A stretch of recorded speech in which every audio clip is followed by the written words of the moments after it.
అందరికీ ఇక్కడికి వచ్చిన మీడియా అందరికీ నమస్కారం అండి. ఎవర్రా మీరంతా?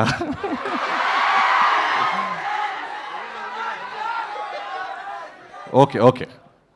ముందుగా ఇక్కడికి వచ్చిన మారమ్మ సినిమా అనే ఈ సినిమాని ఎంకరేజ్ చేయడానికి వచ్చిన ప్రతి ఒక్కరికి మా మాధవ్ తరపు నుంచి కానీ, కాలేజెస్ పేరు చెప్పగానే ఊగిపోతున్న ప్రొడ్యూసర్స్ తరపు నుంచి కానీ, ఆశీర్వదించడానికి వచ్చిన అందరికీ పేరు పేరు నమస్కారం.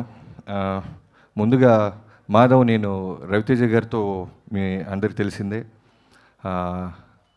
ఫస్ట్ సినిమా నుంచి ఆయన దగ్గర ట్రావెల్ అవుతున్నప్పుడు వాళ్ళ బాబుతో పాటు మాధవ్ని కూడా చూస్తూ ఉండేవాడిని. ఇందాక అదే అంటున్నాను, నువ్వేమని పిలుస్తావు అంటే పెదనాన్న గిదనాన్న అంటే పళ్ళు రాలిపోతే అన్న అని చెప్పరా అన్నాడంటే ఆయన. సో నిజంగానే అన్నతమ్ముల్లాగా ఉన్నారు.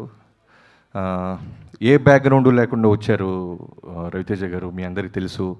సో కాబట్టి ఆయన నాకు తెలిసి మనోడి కాళ్ళ మీద తనే నిలబడి ఎదగాలని కోరుకుంటున్నాడు.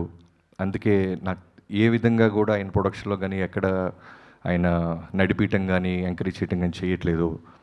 అంటే బరిలో వదిలేశారు, యుద్ధం మనోడే చేయాలి, గెలవాలి. సో దానికి కంటెంట్ కావాలి.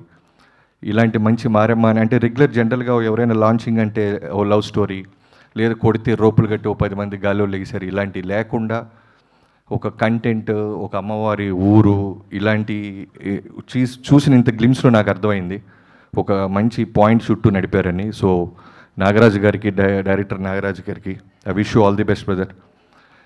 సినిమా బాగుంటే ఖచ్చితంగా రవితేజ గారు మాస్ ఫాలోయింగ్, మిగతా ఆడియన్స్ అందరూ ఈ సినిమాని తప్పకుండా చూస్తారు, ఎంకరేజ్ చేస్తారు. అండ్ స్పెషల్లీ గ్లిమ్స్లో నాకు బాగా నచ్చింది ఏంటంటే మ్యూజిక్ చాలా బాగా నచ్చింది, బీజిఎం.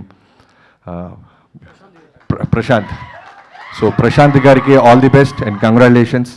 అండ్ హీరోయిన్ పర్ఫెక్ట్గా దీప గారికి ఆల్ ది బెస్ట్. చాలా బాగుంది. చూసిన చిన్న గ్లిమ్స్ వాటికి అయితే నాకు చాలా నచ్చింది.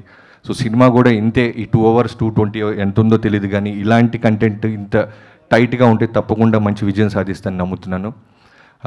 టీం అందరికీ I wish you all the best.